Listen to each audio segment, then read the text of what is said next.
I'm Joe Allinger. For those who don't know me, Director of Public Relations for FLIR's Defense Technologies business. Welcome to this, our second Defense Media Roundtable.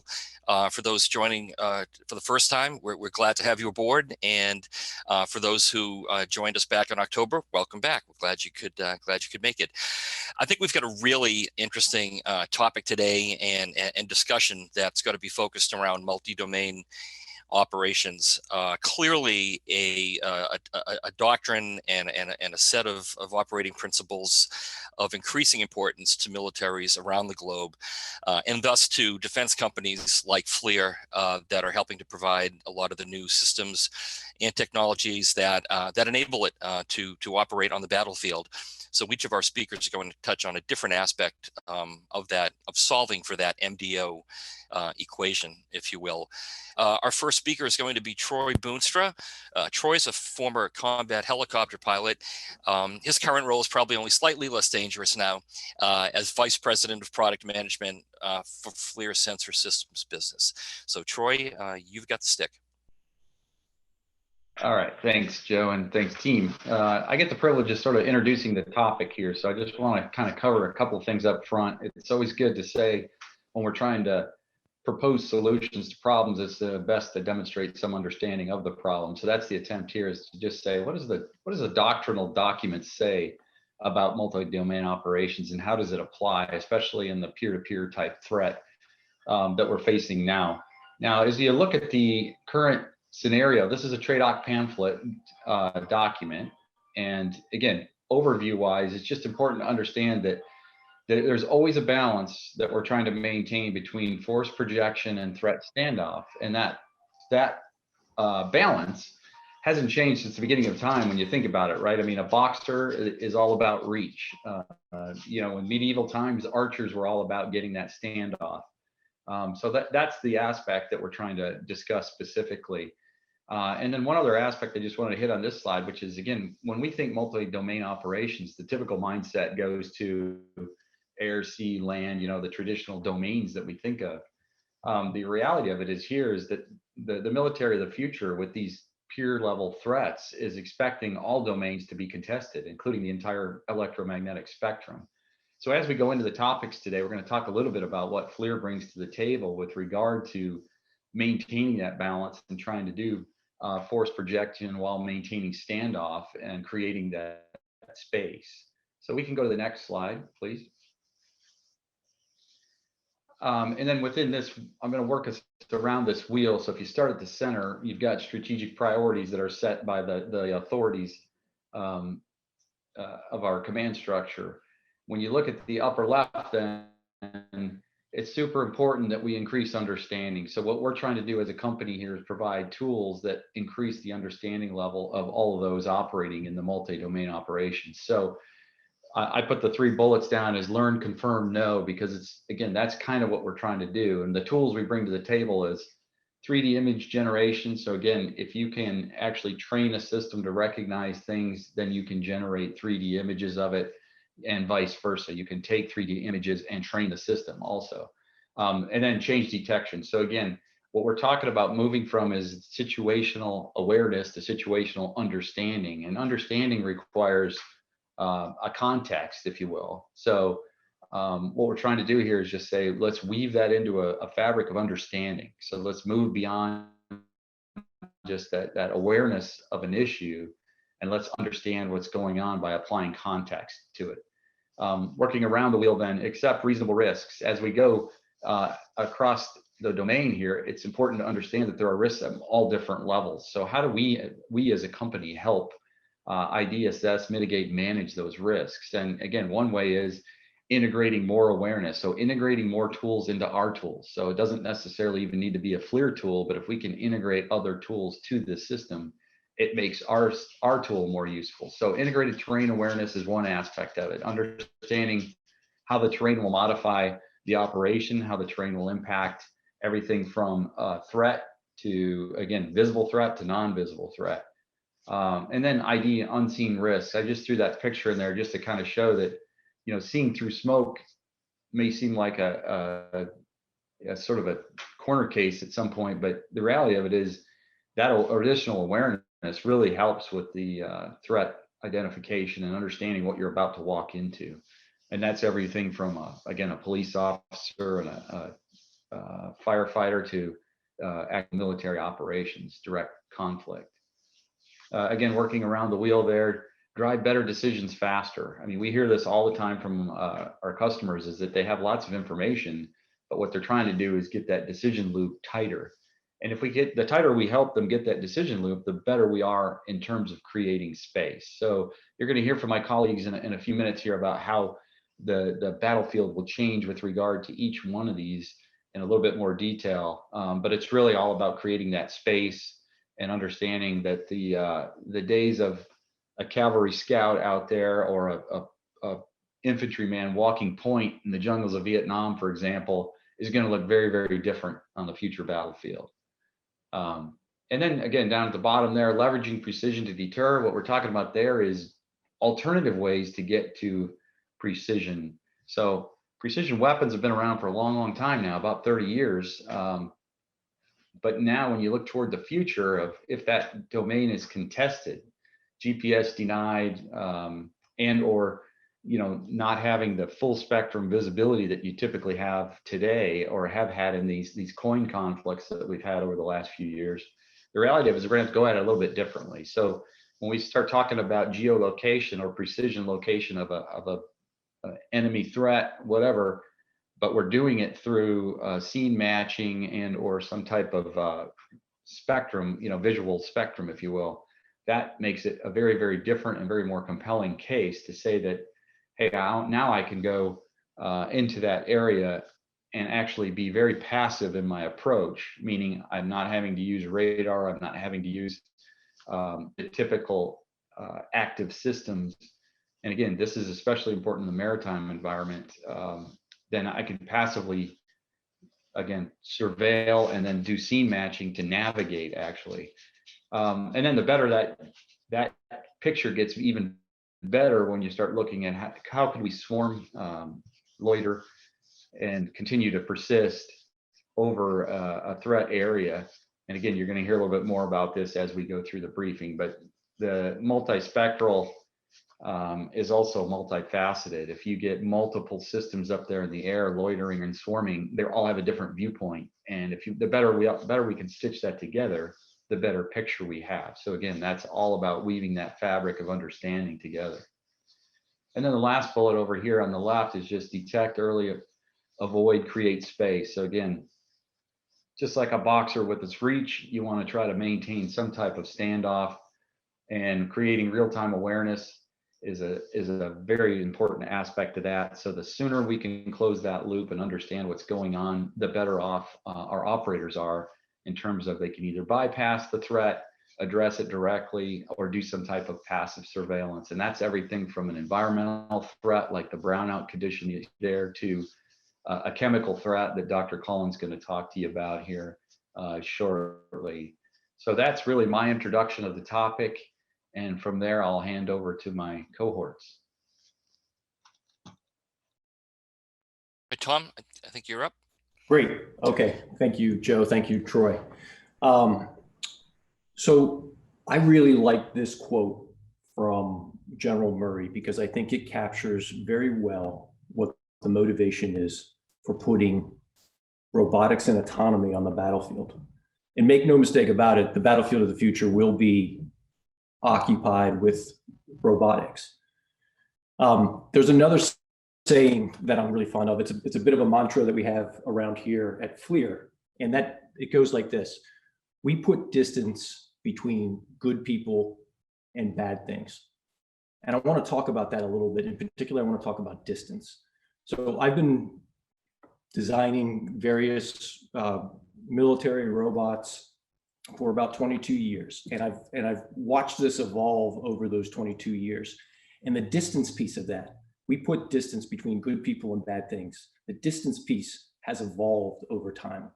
So thinking back through the experiences that I've had, 9/11, when the towers came down, we had ground robots that had been developed by DARPA, and we took them down to do search and rescue. We were on the pile, and we used the robots to go into the dangerous voids in the pile. We lowered these robots into the voids. We also sent them into buildings that were too dangerous to enter so that they could search for survivors.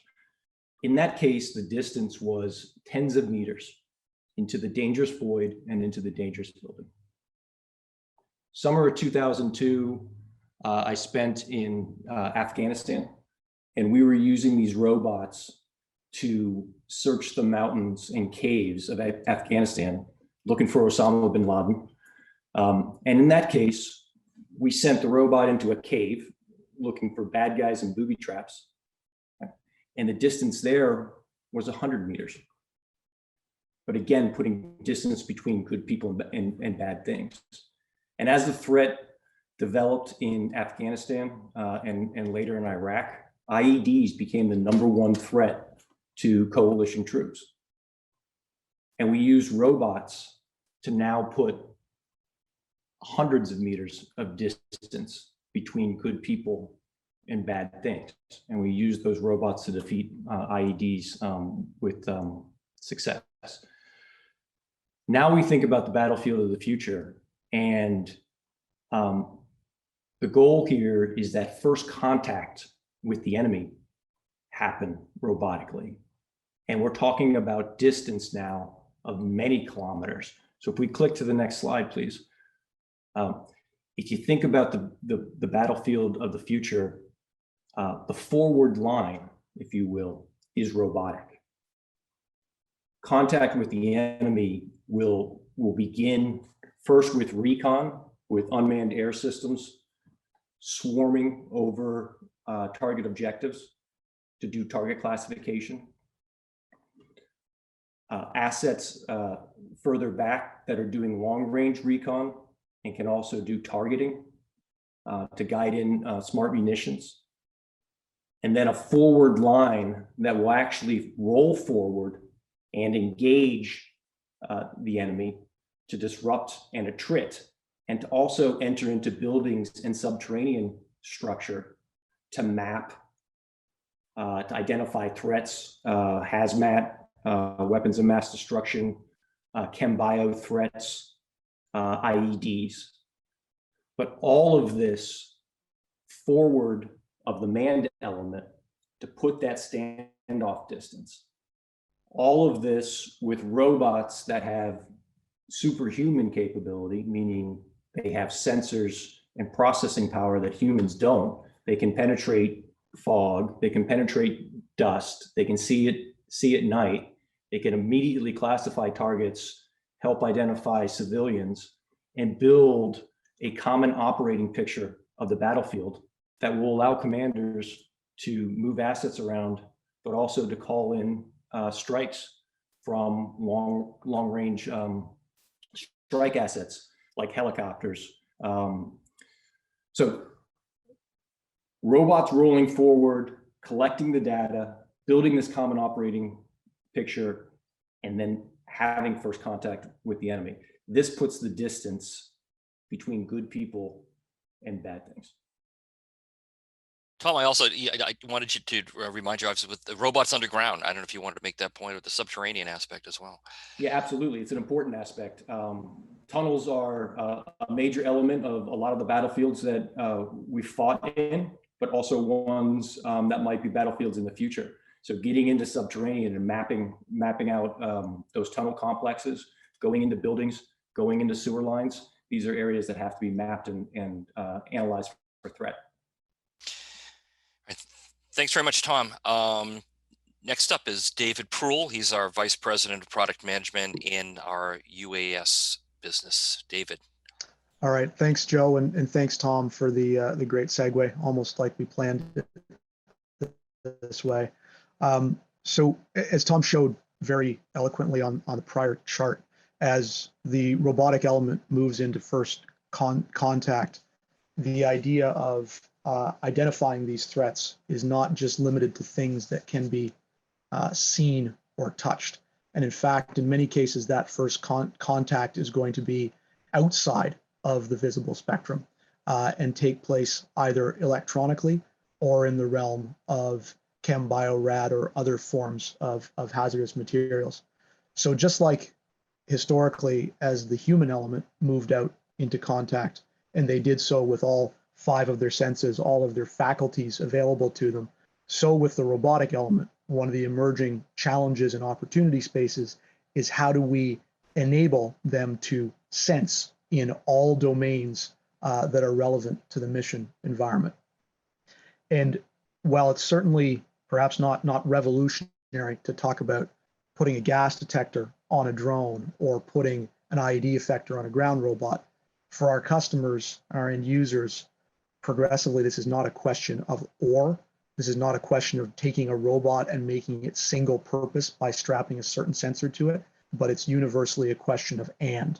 Again, just like we wouldn't push forward a human with their eyes closed or with the inability to hear.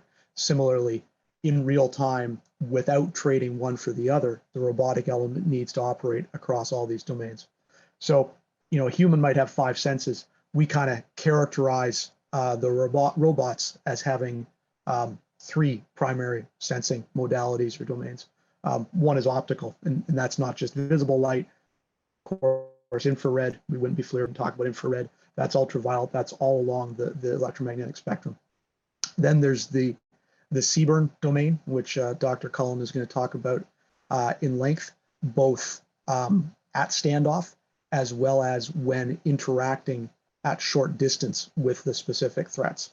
And then lastly, probably most relevant, because as Troy set out, this is a contested domain, and it is progressively more so every day, is the electronic domain. So both the idea of understanding and defeating active forces can continue to exploit the electromagnetic spectrum to their advantage. So as an example, a capability that was introduced at IDEX just a couple of weeks ago by a partner of FLIR's called Robotics Center is this Echo payload in the middle, which is with the rescue tag on it. That's interoperable with R80D Skyraider and R70 Skyranger and provides cellular handset geolocation and communications across 2G, 3G, and 4G wireless protocols. So to assess where any emitting device using any of those standards is, and also to communicate with those devices. Again, this is metaphorically like the ears of the robot. You want to flip the slide, please, Joe? So as all this data flows into the system, we've talked about the need for common operating picture, getting it all in one place. But fundamentally, whether it's in one screen or many screens, too much data actually exacerbates the problem of trying to identify and mitigate threats. And so across our portfolio, whether we're talking about the biggest gimbal down to the smallest robot, this idea of processing the information, fusing or synthesizing it together, and using metadata to provide real-time actionable intelligence to the end user is prolific.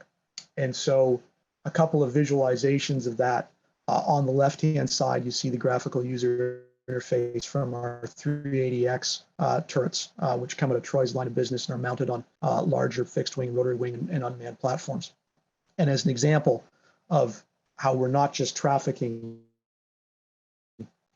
full motion video, but providing usable intelligence, you see an augmented reality overlay showing street lines and showing blue force pins across a moving map view. Similarly, on the right-hand side, we've got the graphical user interface from an R70 Skyranger. In this case, similar spirit of classifying an object, in this case as a vehicle, then subclassifying as a moving, and identifying where it is in time, how fast it is moving, and where it is going. Because ultimately, the thing that can be acted upon is not, I see a truck. It's, I see a known target, I know where it's going, and then I can cue those human forces, as Tom described in his OV1, onto that target moving forward. So again, whether we're talking about big systems, small systems, aerial or ground, this idea of helping our end users sift data and thus make informed and prompt responses is absolutely core to what we do. David, thanks. And I think, just so you can clarify for our audience, I don't think we can help people like with the golf course, keeping you out of the bunkers on that. I don't think we're there yet. Not yet. We consider No. that an adjacent market opportunity, Joe. Okay. All right. Good. All right. That's for our next session.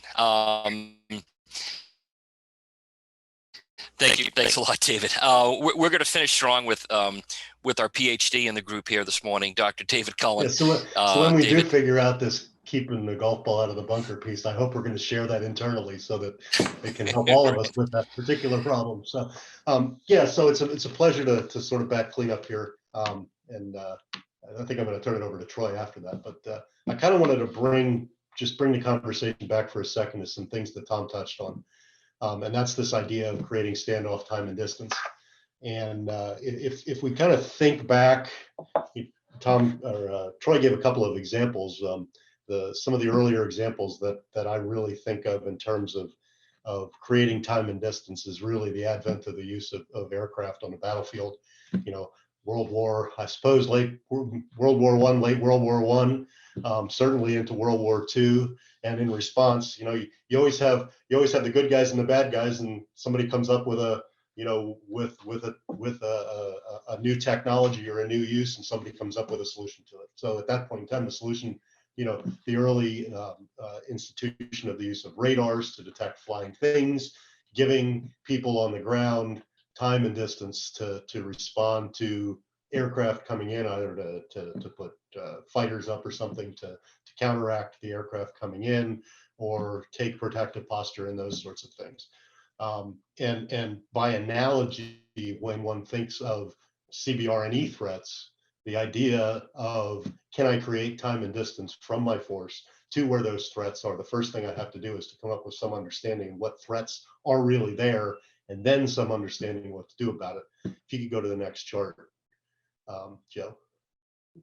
So if you talk to your warfighters out there for the last 20 years, you know, my involvement in the Chem Biodefense program goes back to about 1998. And the first thing they say, you say, okay, what do you want? How do you want to counteract these CBRN threats? And the first thing they'll do is they'll tell you, hey, you know, Mr. Spock had this great thing called a tricorder. Little box that I could hold in my hand, and it made nice beeping noises and lots of colored lights. And I could stand here and I could look off into the distance, and I could tell, you know, what the environment was, what the threats were, who was there, you know, what I was going to be challenged with to prepare myself to go identify those threats.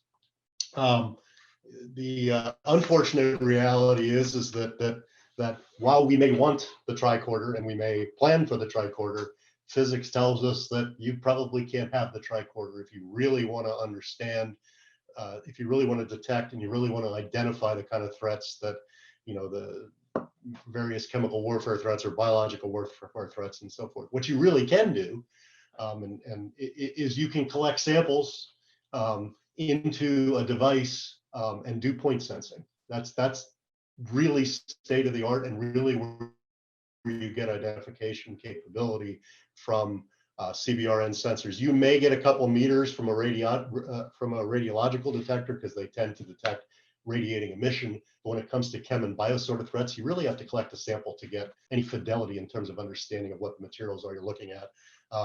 You know, any of you who may have had a COVID test found that out up front and personal, because nobody was able to just shine a device at you to tell if you had COVID. Rather, they had to stick a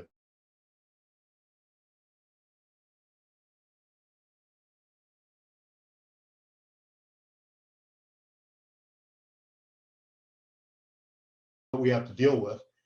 There have been some